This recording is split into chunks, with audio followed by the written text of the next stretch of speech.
আপনি যদি এমন মানুষ হয়ে থাকেন, সেটা ছেলে বা মেয়ে যে কোনো হতে পারে, কেউ আপনাকে একটু যত্ন করলে, একটু আন্তরিকতা দেখালে, একটু কোয়ালিটি টাইম স্পেন্ড করলে আপনি তার প্রতি দুর্বল হয়ে যান এবং তার মায়ায় জড়িয়ে যান, তাকে ভালোবাসতে শুরু করে দেন। যদি এরকম হয় তাহলে বিষয়টা আপনি একটা প্যাটার্নের মধ্যে চলে আসছেন।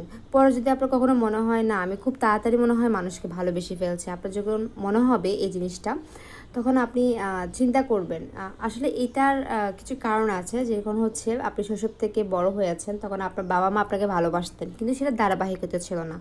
কখনো আপনাকে খুব ভালোবাসতেন, আবার কখনো রুড আচরণ করতেন। যখন আপনার খুব ভালোবাসার দরকার ছিল তখন হয়তো আপনি ওদের থেকে আপনার মনের মতো আচরণটা পাননি। সো ভালোবাসার ক্ষেত্রে আপনি সবসময় একটা অনিশ্চয়তার মধ্যে দিয়ে বড় হয়ে আছেন। আপনি বুঝতে পারতেন না যে আজ আপনার বাবা মা আপনার সাথে দুর্ব্যবহার করবেন নাকি আজ আপনাকে আপনাকে বুকে জড়িয়ে ধরবেন। তাই আপনার ব্রেন খুব ছোটোবেলা থেকে শিখেছে ভালোবাসা আসলে নির্ভরযোগ্য না। ভালোবাসা আসতে পারে, আবার হুট করে চলে যেতে পারে।